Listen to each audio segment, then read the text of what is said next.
Hai Thashi ngasidinie laik tambaga satkranu he haksang se kaya nungaiti nasti dine satlasanu manane mabudi do karapangi imung manungi thabai khang mayam ama leiribani sak to thongdoklagane phiron su mayam ama tingsinduna leiri nasti giyo ai giwo ado mayam do sudoklamo adu loiragane sakhumgi ising du sune yamlamlaroi ising du suni kuhadagi singa kotla kharane holammo ima khwang se yam nai he ai swaibuta ngathang tap tapna sathok lukhige parikya su yamaktre tawrise khangde imasna lepo harisibo hai purnima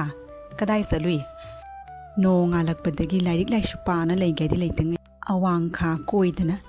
wadribrane nangbuwa kadai das aluri bano no ngalakpasiga onthokpagi angang ni da ko masigi angang ase kadai da saluri bano nangbuwa onthokpagi angang ni da igi sanu pise onthokna su gyan ta de da ko imana bigine anoba mobile ma leire ni yengba salubani ma as ai suni moigi mobile lebada ubadane mobile paining bani ma aige sumtang nei bio ba imana mobile lebira bade thawa yawno lairik to pani abai ma ko padori bema padori sumna lebada bo lairik panindra banangna mobile lo paisaladi kadai degi lairik oigadawrige as imana khangputeda mobile do paira badini ai handak yong pass tawdra yong ma ai ne karimda khangde ai gine mobile ma lebi daba yade ko kari nun hi masiga ngang sti bunangi hawrabro nangi ningai to bido matang sa de ne nangbo parikya do loiraga ko na mobile do paira di phaidana hojik nangna mobile do paira di kadai di laik to parani haigi ai khangde ko ima hek lebi drabane ai dine laik ka parikha amta tharoi dabani aine mobile lebi daba yade ko hausimak lebi daba yade harisni ai khangde lai kamta paroi doni laik paw hairabadini mobile do leiraga piwo nangi ne ningai parikya do adu hana phajana tang tha khuni nangbo aduga kona ima lebi ge parikya do tang phajana pass to khose imana ne mobile lebi ge dori bani mobile lebi budi kisnati ne aduga nangna ne na thawai do yawridra aina laik thaina imana lebi dabani parikya do pass to aduga kona ne leirus lebi ge abako imana haibe iloisa asdi nanaw no pisna imong manungi thaba ingkhang boloshin bane ngahyak sang badane lairik makhong da sangdagi nangna ne koi baga langbaga adum hona dana layu khangabra ngasi nangondagi satkhriba matamdo amuk han halakadaba nate haibase khanguni nangbuwa kariya ngang nuni asuam ngang se bhap se omthokna ta te da koi gi sanu pis salo ngahyak sang badine laik to putho hayeng ang se parikha yamdre haina haidaine nangbuwa salo laik to ngahak tang ne puthokna tawro imane thabain khang khara loshilukige like do putho ko ai ne khangde mobile lebi da dilai kamta paro ima ai ne ai kim khangde aisni haujimak ne mobile lo leirega pibo mobile lo paira di ai lairik pani aba ai kim khangde I he masigi angang as le te lebi rage ado parikya thok pass tawdrabane ai nanam ko do yengu kari angang nu ni kari ni ngai nun hi khang ba gangam dini he mobile lady leibirani se isas na no mono me asum saw thorak pani isas ilum melum madana moigi pressure kang ba kai do kang abra kaino khangde ni tawi se morok to ising khara sai ga da basune isas ilum melum badan thapak se hei ning de tawri se kana de thasi de oina hei hal lage he thasi o thasi amutang thorau laun he ima ne thabam tang thoda ge thorau law se mapanda ima kari takpi ga dabano ima ai lairik ngatang parambani parikya su yamaktre aidana nangi lairik ka do lapna thamuse morok makhong sindo ising amata yaudri morok makhong do ising kara sai ru chalo ai ne isa se kya hi hining din hi chalo morok to ising amtang chai ru chalo ima na ne ngamdana tawri bani nang na ne tawrabadi yang na ising do chai gani isa se ilum madna hi hining din ni ima ai parikya yamaktre haibani kona tawba yaroidro ai laik khara paramdo amtang loisaloge ima laik to sumayam pagada wadi parikya na hayang sitangai sile ima school su ima na sala noina leptana leire ima na bisinga ni hen ki batare ima ai hai nangi ne laik tani matang sa tan thawa yawbro tawra nun he morok ising tin chairam badanang kayam yam laik to manga dori bano salo hausi magne morok to ising khara sai chalo laik to kono halaga su pa bayai myam pa bayai चलो चलो मोरक तो इसिंग खरा साइजु चलो अदुगने नंगी like तो कोना पारो यारेदना चलो हाइबनी नंबो अंथोकना ngang na gare he thasi nangse चलो इसिंग दो खरा साइजु चलो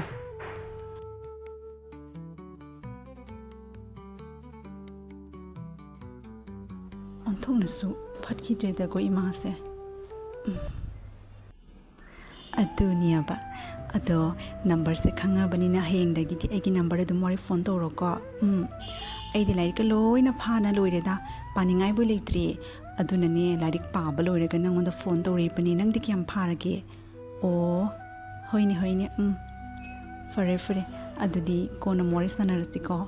अस्वादि दि म्याम सननिंगाइ ले इमा संगलेबदिने मोबाइल मखोंदा दुम लेरेना ngangnane amu torani hoi hoi अस कोई बसला लोरे कइनो दुबु होइने नंगनने चनिंग मतम हाइरो बेंगोंदा को हाय मोबाइल दम ममु लेरब्रा अदुगी दमक्तनी नि अइनो नंगोदा मोबाइल लेनु ना हाइबदो हौरब्रा नंगी मुरुम सनपिदो इमालाई अइने कोनने फोन तोरके को थम्मु नत्रबदिनी इमान मु ngangbगिने तोपलेरोय कोना वरि सनरसि को थम्मु इमालाई अइ कोनने तौरगे को अइना नंगोदा करी हाइगे ननाउ नुपिसिना असोमदा थबक अमता हाइबदा लाइरिक अइना नंगना असोमदा ngahak संगबदा मोबाइल मखोंगदा अदुगी दमक्तनी अइना मोबाइल पाइनु हाइरिबदो मतम लैरिंगदा नंगबु परीक्षा दो पास तौदना मी अमा ओइनबगी होनौनी पंगबी नंगबु इमाना तौरबस करिमता खंगदेने लाइकाय असदने स्ट्रोपरनी अइना ननाउ नुपिसे लाइरिक पादना बनेना खंगना थबक इंझिल्लिबनी अदुगा नंगना लाइरिक पाननबा इन होनबसिगा ngahak संगबसिगा नंगना मोबाइल अमगा रूम दा अदुम इमा हेक तौबगा नंग एंगोन थासीगने सांगदमनबदो सांगदमननुको मदुगा सक्थीबी दुगा एंगोनदने सांगदमननु हाइसनी अइ सुने लाइरिक तो पारमलिबनी ngahak तंगतनी मोबाइल पाइसे खंगब्रा खंगदब्रा ngसाइगे मिना लाइरिक पा मतमदो संगक्ते अदुगा मोबाइल ngतंग पाइबा मतमदो चंगैनेबा नत्रा एने ए खुइदोगो यम लंगललकनु हाइसनी नंगिने ngangbado itaning deaba chokot ngahak litna adum ngangli hey ngangbana mai leibase narai bakto sabra ingbra yengu hauzik punangna mobile paidna matam mangali hayeng hanchita porikha thadroga nanaw nu pisna tawrise yengu ne magi mathi do khara saw ne singna bagia ai like ti loina paba loire sa isin do thongna loiselurge aduga ne larik awat pasing se pana bagi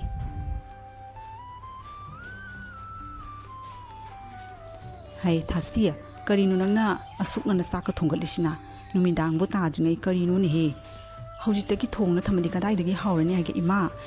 अइने लाइरि ngतंग पागे तौबनि अदुना साइसने थोंगना लोइसलबनि इमा थासी सिना कया त like त मथवा यावरिबा अदुगा अइ इचानु पिसिने उन्धोकपनि the कोइगे चासे मसक्तनि ने फजरिसे गुन्दी से कियम त यावद्रबनि ने तौरिसे लेकाइ ममांग सिगने अइने अइ चोपदनि आइदने अइ लाइक सितंग पानबे अइना होटनबसे यादबनि मसिगे ngang-से फावसु यारदब लाइक से पारना करी दुम काना दोइनदा मोबाइल दुम ngahak-tang metlagane kanade अइ खिरोदा ngतंग फोन तोर वारी सानखिगी हेलो कइनो फोन तोबा थांगते दुबो ओ लाइक पारमिनि हाइरो अइदि पादना लोइना फादना लोइरे अमत्तबस बिथा चिथादना लोइना लाइक तो लोइना फा लोइरे अदुना नंगोंदा फोन तोरिनी ओ होय परीक्षा लेरा कोई बसला लोइरेना कइनो दुबो होयबा नोंपु नोंनि नंग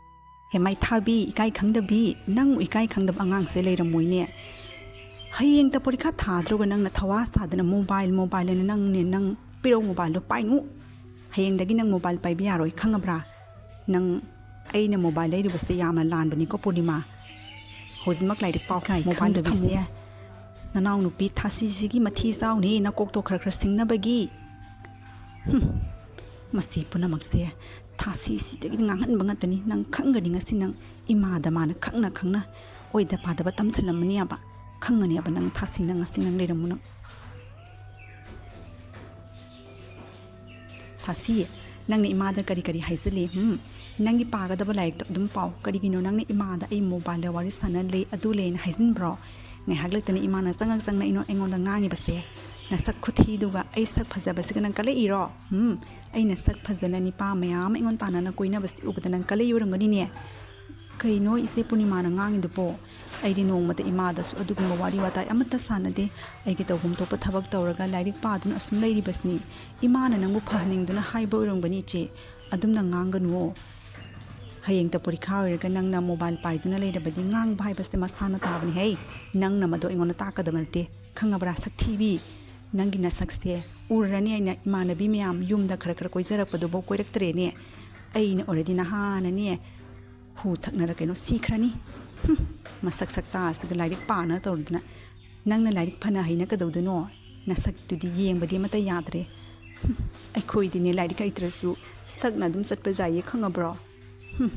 saktuna ni saktuna se punima se kaya ta mamon phatriba se punamang se aigi sakshnani ko punamang nai bunung shitriba se aigi sakshnani ko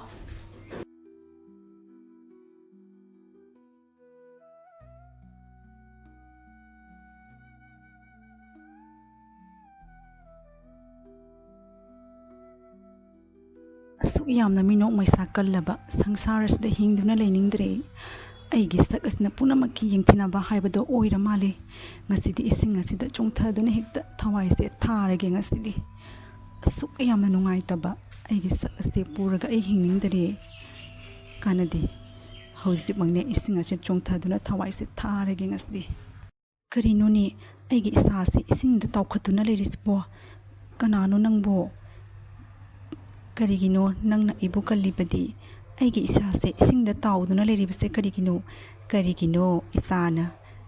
chawrba tureli pagasde songthaduna thawai thage na honaribado adugi maramdo hana imada taklamu adugane nangna kona sige hairabasu seudana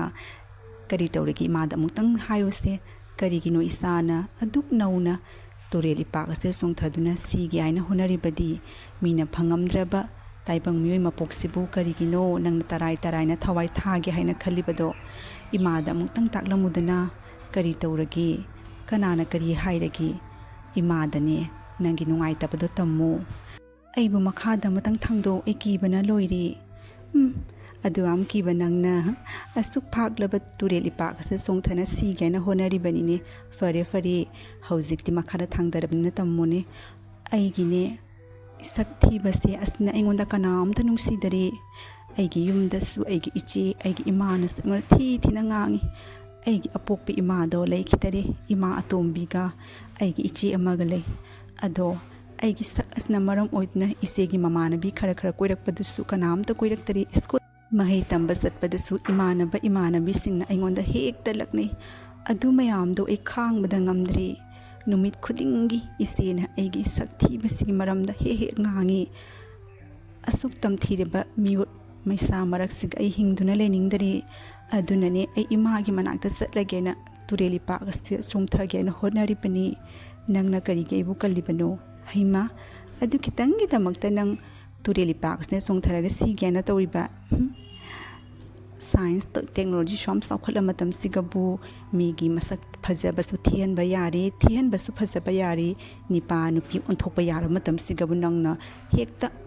thawaido mamal tanglaba karigi nangna chongthaduna turelsne sigena honaribano adugi damaktadi aina nangi awabado ko laga loiredana nangi awabado koklabadi nang siraroi ko ado phare se aina ne nangi awabado ko laga loire ko hausimak nangi athiba saktamdo aingonda piramu aduga phajaba saktam mamanonga piraga loiredana se asigine mingselasda mutang yenguse nangine phajadraba athiba saktamdo mingselasda lehorasanu adugane phajaraba mipum khudimana ngaunaraduba saktamdo imanonga pirage yengu haujikti nang saktamdo kaya phajari yengu adu irabadi nang tureli pagasne chongthaduna siraroi ko hayengdagidine adumna nungaitaba wakhal tawrena hekta siba yadiko ibagi mapok ese tanglaba mapokni adumna tarai na ne siba yadiko isadi chalo yumda hallo masigi angangas de hojik phoba tum hogatkani haiba khangji suruba manaw nupi asna nong phuk ngan dringe kanam ta hogatringai da yang lairik laisu padan thabeng khanglo shandana ꯇꯧꯔꯤꯕꯁꯤ ꯌꯦꯡꯉꯨꯟꯍꯦ ꯌꯥꯍꯤꯞ ꯆꯥꯍꯤꯞꯅꯦꯅ ꯑꯣꯟꯊꯣꯛꯅ ꯊꯤꯈ꯭ꯔꯖꯥꯅꯤ ꯏꯆꯥꯅꯤ ꯀꯥ ꯍꯥꯏꯅꯤꯡꯗꯦꯅꯦ ꯇꯧꯔꯤꯁꯦ ꯑꯩ ꯄꯨꯔꯅꯤꯃꯥ ꯍꯧꯒꯠꯂꯨꯟꯍꯦ ꯁꯥꯎꯅꯤꯡꯗꯅ ꯉꯁꯤꯅꯦ ꯈꯨꯄꯥꯛꯅ ꯁꯦꯠꯂꯦ ꯊꯥꯔꯛꯇꯅ ꯇꯣꯛꯎꯔꯅꯤ ꯅꯪ ꯀꯨꯏꯗ꯭ꯔꯦ ꯏꯕꯦꯝꯃ ꯅꯪ ꯊꯥꯁꯤ ꯑꯣꯜꯂꯛꯀꯗꯕ ꯅꯪ ꯍꯧꯒꯠꯂꯨꯟꯍꯦ ꯑꯩꯅꯅꯦ ꯄꯨꯔꯅꯤꯃꯥ ꯀꯧꯔꯒ ꯃꯁꯛ ꯃꯇꯧꯁꯦ ꯐꯖꯅ ꯄꯨꯔꯅꯤꯃꯥꯒꯨꯝ ꯉꯥꯟꯒꯗ꯭ꯔꯥ ꯍꯥꯏꯅ ꯀꯧꯔꯨꯕꯁꯦ ꯑꯔꯦꯝꯕ ꯇꯥꯔꯦꯍꯦ ꯃꯁꯤꯗꯤ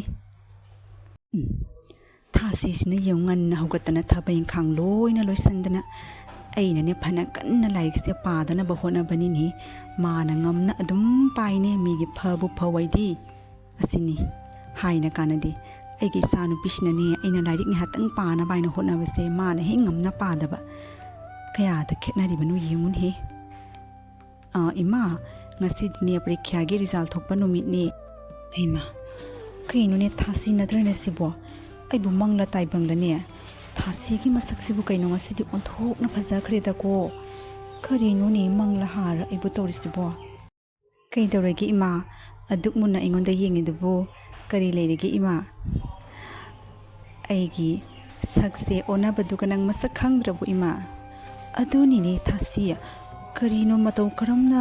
ꯀꯃꯥꯏꯅ ꯇꯧꯅꯣ ꯅꯪꯒꯤ ꯅꯁꯛꯇꯨꯕꯨ ꯑꯗꯨꯛ ꯌꯥꯝꯅ ꯑꯣꯟꯊꯣꯛꯏꯕꯅꯣ ꯏꯃꯥꯗ ꯑꯃꯨꯛꯇꯪ ꯇꯝꯃꯨꯗꯅꯍꯦ ꯑꯩꯕꯨ ꯃꯪꯂ ꯇꯥꯏꯕꯪꯂ ꯈꯪꯗ꯭ꯔꯤꯅꯦ ꯅꯪꯕꯨ ꯊꯥꯁꯤ ꯅꯠꯇ꯭ꯔꯅꯤꯍꯦ ꯀꯔꯤꯅꯣꯅꯦꯍꯦ ꯑꯗꯨꯛ ꯊꯤꯔꯝꯕ ꯅꯪꯒꯤ ꯅꯁꯛꯇꯣ ꯀꯃꯥꯏꯅ ꯇꯧꯅ ꯑꯗꯨꯛ ꯌꯥꯝꯅ ꯐꯖꯔꯨꯔꯤꯕꯅꯣ ꯀꯔꯤꯅꯣ ꯑꯩꯕꯨ ꯃꯪꯂ ꯇꯥꯏꯕꯪꯂ ꯈꯪꯗ꯭ꯔꯦꯗ ꯊꯥꯁꯤ ꯃꯪ ꯅꯠꯇꯦ ꯇꯥꯏꯕꯪꯅꯤ ꯏꯃꯥ ꯇꯝꯕꯨꯗꯤ ꯇꯝꯊꯣꯛꯑꯔꯣꯏꯒꯦ ꯑꯗꯣ ꯃꯪꯗꯅꯦ ꯂꯥꯏꯔꯦꯝꯕꯤ ꯏꯃꯥ ꯂꯥꯛꯇꯅꯅꯦ ꯑꯩꯒꯤ ꯑꯋꯥꯕꯁꯦ ꯀꯣꯟꯕꯤꯔꯝꯕꯅꯤ ꯏꯃꯥ ꯑꯩꯒꯤ ꯁꯛ ꯑꯁꯦ ꯐꯖꯍꯜꯂꯝꯕꯅꯤ ꯀꯔꯤ ꯍꯥꯏꯕ ꯂꯥꯏꯔꯦꯝꯕꯤ ꯏꯃꯥ ꯍꯥꯏꯕ ꯀꯔꯤꯅꯣ ꯅꯪꯒꯤ ꯋꯥꯁꯦ ꯑꯩ ꯚꯥꯞ ꯃꯦꯟ ꯑꯃ ꯇꯥꯗ꯭ꯔꯦꯗ ꯊꯥꯁꯤ ꯑꯗꯣ ꯉꯁꯤꯁꯤ ꯅꯪꯒꯤ ꯄꯔꯤꯈ꯭ꯌꯥꯒꯤ ꯔꯤꯖꯜ ꯊꯣꯛꯄ ꯅꯨꯃꯤꯠꯅꯤ ꯍꯥꯏꯕ ꯅꯠꯇ꯭ꯔꯣ ꯅꯆꯦ ꯄꯨꯔꯅꯤꯃꯥꯗꯤ ꯌꯥꯎꯔꯔꯣꯏꯅꯦ ꯊꯥꯖꯗꯦꯅꯦ ꯑꯗꯣ ꯏꯃꯥꯇꯣꯟ ꯑꯩꯅꯦ ꯄꯔꯤꯈ꯭ꯌꯥꯒꯤ ꯔꯤꯖꯜꯗꯣ ꯌꯦꯡꯅꯕꯒꯤꯗꯃꯛꯇ ꯏꯃꯥꯟꯅꯕꯤꯒꯤ ꯌꯨꯝꯗ ꯑꯃꯨꯛꯇꯪ ꯆꯠꯂꯨꯈꯤꯒꯦ ꯃꯣꯏꯒꯤꯅꯦ ꯑꯣꯟꯂꯥꯏꯟꯗ ꯇꯧꯔꯒꯅꯦ ꯔꯤꯖꯜꯗꯣ ꯑꯃꯨꯛꯇꯪ ꯌꯦꯡꯉꯨꯈꯤꯒꯦ ꯏꯆꯦ ꯄꯨꯔꯅꯤꯃꯥꯒꯤꯁꯨ ꯌꯥꯎꯅ ꯌꯦꯡꯉꯒꯦ ꯑꯗꯣ ꯑꯩ ꯆꯥꯛ ꯏꯁꯤꯡꯒ ꯂꯣꯏꯅ ꯊꯣꯡꯅ ꯂꯣꯏꯔꯝꯂꯕꯅꯤ ꯑꯩ ꯉꯥꯏꯍꯥꯛꯇꯪ ꯔꯤꯖꯜꯗꯣ ꯂꯧꯕ ꯆꯠꯂꯨꯒꯦꯀꯣ ꯏꯃꯥ ꯍꯣꯏ ꯆꯠꯂꯨꯔꯣ ꯌꯦꯡꯉꯨꯔꯣ ꯔꯤꯖꯜꯗꯣ ꯅꯆꯦ ꯄꯨꯔꯅꯤꯃꯥꯗꯤ ꯌꯥꯎꯔꯛꯀꯅꯤ ꯍꯥꯏꯕ ꯊꯥꯖꯗ꯭ꯔꯦꯗ ꯑꯩꯗꯤ ꯂꯥꯏꯔꯤꯛꯁꯨ ꯄꯥꯗꯕ ꯃꯥꯅ ꯀꯗꯥꯏꯗꯒꯤ ꯄꯔꯤꯈ꯭ꯌꯥꯗꯣ ꯄꯥꯁ ꯇꯧꯒꯗꯧꯔꯤꯕꯅꯣ ꯆꯠꯂꯣ ꯅꯪꯒꯤꯗꯣ ꯑꯣꯏꯅ ꯌꯦꯡꯉꯣꯗ